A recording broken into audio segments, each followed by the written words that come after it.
আসসালামু আলাইকুম এভরিওয়ান। প্রথমেই বলি, আমার ভুল ত্রুটি ক্ষমা সুন্দর দৃষ্টিতে দেখবেন। ভিডিওটা শেয়ার করার মতন কোনো ইচ্ছেই আমার ছিল না, কিন্তু কারো একজনের রিকোয়েস্টে এবং কিছু মানুষ আমাকে ভিডিওটা শেয়ার করতে বলায় আমি এতদিন পর ভিডিওটা এডিট করে শেয়ার করতে যাচ্ছি। ভিডিওটা ছিল 8ই মার্চ, আমার মেয়ের জন্মদিন। আর আমার মেয়ে আমার কাছে ভীষণ বেশি স্পেশাল। হয়তো অনেকে অনেক রকম কিছু বলবে, বাট আমার কিছু করার নেই, কারণ যে যেই জায়গায় থাকে সে সেই জায়গায় বুঝতে পারে আসলে তার পরিস্থিতিটা কেমন। তো যাই হোক, আজকের ভিডিওটা খুব স্পেশাল, আমার জন্য ভীষণ ভীষণ ভীষণ বেশি স্পেশাল। প্রথমে তো দেখতেই পেলেন যে অনেকগুলো ছোট ছোট বাচ্চা, ফুলের মতো নিষ্পাপ বাচ্চারা আমার মেয়েকে উইশ করছে। হ্যাঁ, ওর মধ্যে কিন্তু আমার মেয়ে কোথাও নেই। আর এই বাচ্চারা আমাদের যে ডোমকলে আমাদের অনাথ আশ্রম আছে, সেখানে এই বাচ্চারা থাকে। তোমরা অনেকেই জানো না যে আমাদের ডোমকলে এত সুন্দর একটা হোম আছে, যেখানটায় প্রায় 45খানা বাচ্চা আছে। 5টা একেবারে দুধের শিশু এবং এই যে কত সুন্দর সুন্দর ফুলের মতন বাচ্চারা আছে। আমরা ডোমকলের আশেপাশের লোক হয়ে এত সুন্দর একটা জায়গার কথা কখনোই জানি না, অথচ বাইরের মানুষ এসে এদের সঙ্গে কত সুন্দর সুখ দুঃখের সময় কাটিয়ে যায়। বিশ্বাস করুন, আপনার যদি ভালো না লাগে, আপনি কিছু চকলেট হাতে করে নিয়ে গিয়ে ওদের সঙ্গে দেখা করে একটা মুহূর্ত কাটিয়ে আসুন। আমি কথা দিচ্ছি আপনাদের ভীষণ ভালো লাগবে। তো আমারও ঠিক এক্সপিরিয়েন্স ছিল না কেমন হবে, তবে আপনাদের সঙ্গে আমি একটা গল্প শেয়ার করি। আমার যখন পেটে বাচ্চা আসে, মানে আমি যখন কনসিভ করি, মৌমি যখন আমার পেটে, তখন আমি ভেবেছিলাম ওর যখন বার্থডে হবে তখন আমি ঠিক এইভাবে মৌমিকে নিয়ে জন্মদিনটা পালন করব। এই বাচ্চাটা যে কোলে দেখছেন, এটাও একটা ওই হোমেরই বাচ্চা। অনেকেই এই ক্লিপটা দেখে, অনেক আগের ভিডিও ছোট্ট একটা ক্লিপ দেখে ভেবেছিলেন যে এটা হয়তো আমার বাচ্চা। হ্যাঁ, আমার বাচ্চাও হতে পারতো, কিন্তু না, এটা মৌমি না, ওখানকারই একটা বাচ্চা। মৌমি ওর পাপার সঙ্গে থাকে, আমাদের সেপারেট হয়ে গেছে অনেক আগেই, আমরা আলাদা থাকি, কিন্তু মেয়ে থাকে ওর বাবার কাছে। ওর সঙ্গে আমার দেখা হয় না বললেই চলে, এবং কথাও হয় না, খুব কম। তো অনেকেই একটা ভুল ধারণা ছিল যে আপনার মেয়েকে ওখানে থাকে, আমার মেয়ে এখানে থাকে না, আমার মেয়ের বাবার কাছে থাকে।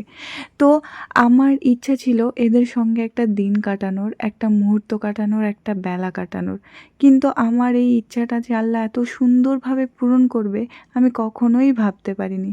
না হলে দেখুন, এই ছোট্ট একটা 2 পাউন্ডের কেক এতগুলো বাচ্চাকে মানে কি সুন্দরভাবে কভার করে নিল। ওই যে বলেন না, কথায় আছে না, আল্লাহ যদি দেয় তাহলে মানে সব দিক থেকেই দেয়, আল্লাহ চাইলে কি না হয়। তো দিনটা আমার কাছে সত্যিই ভীষণ বেশি স্পেশাল, কারণ আমার জীবনের সবচাইতে একটা মানে গোটা লাইফের একটা ভালো একটা পার্টস হচ্ছে সেদিন আমি মা হয়েছিলাম। আর একটা মেয়ের জীবনে মা হওয়ার চাইতে আমি মনে করি আর ভালো কিছু হয় না। আপনারা হয়তো ভিডিওটা দেখে অনেকেই নেগেটিভ কমেন্টস করবেন, ভিডিওটা আপু না আপলোড করলেই পারতে, শেয়ার করার কী ছিল, এটা আদিক্ষেতা। না, এটা আদিক্ষেতা না। এই ভিডিওটা দেখার মাধ্যমে যদি কারো মনে হয়ে থাকে আদিক্ষেতা, এবং কেউ যদি একজন এই জায়গাটার খোঁজ পেয়ে তাদের সঙ্গে একটা দিন এত সুন্দরভাবে মুহূর্ত কাটিয়ে আসে না, সত্যি বলছি বাচ্চাদেরও ভালো লাগবে, সেই মানুষটারও ভালো লাগবে। আমি চাই ভিডিওর মাধ্যমে তোমরা যে, হ্যাঁ অনেকেই দেখেছি রেস্টুরেন্টে অনেক জায়গায় গিয়ে উল্টোপাল্টা খরচ করো, বন্ধু বান্ধবীদেরকে খাওয়াও, হ্যান ত্যান। আমি তোমাদের বলছি বেশি খরচ হবে না, বিশ্বাস করো। কিছু হাজার টাকা হাতে নিয়ে গিয়ে তাদের সঙ্গে রান্নাবান্না করে খাওয়া দাওয়া করে এসো, অনেক বেশি ভালো লাগবে। তো আমি অনেক দিনের ইচ্ছা, অনেক দিনের স্বপ্ন নিয়ে চলে গিয়েছিলাম আমাদের এই গঙ্গাদাসপাড়া, ডোমকল গঙ্গাদাসপাড়া হোমে। আর এই বাচ্চাগুলো আমাকে এতটা আপন করে নিয়েছে। আমি সেদিন রোজা ছিলাম। তোমাদের সাথে আমি আরও একটা কথা শেয়ার করি। আমি সেদিন মানে রোজা ছিলাম, তো একটা বাচ্চা আমাকে ভুল করে কেক খাইয়ে দিয়েছে, এবং আল্লাহর কসম আমি ভুলেই গিয়েছিলাম আমি রোজা ছিলাম, আমি এক টুকরো কেক খেয়ে ফেলেছি। পরে আমার মনে পড়ছে যে না, আমি তো রোজা ছিলাম।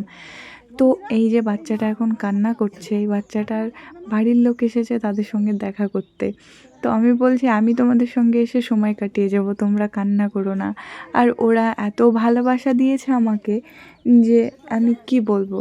আর আর আরও একটা বিশেষ কারণে এই ভিডিওটা আমার আপলোড করা, মা, আমার মেয়েকে আমি মা বলে সম্বোধন করছি। মা, তুই যেখানেই থাকিস না কেন, যেভাবেই থাকিস না কেন, হয়তো পরিস্থিতির কারণে কিংবা কোনো একটা কারণে তুই আমার থেকে আজকে অনেক অনেক অনেক বেশি দূরে, কিন্তু বিশ্বাস কর মা, তোর মা তোকে অনেক বেশি ভালোবাসে, সারা জীবন ভালোবাসবে।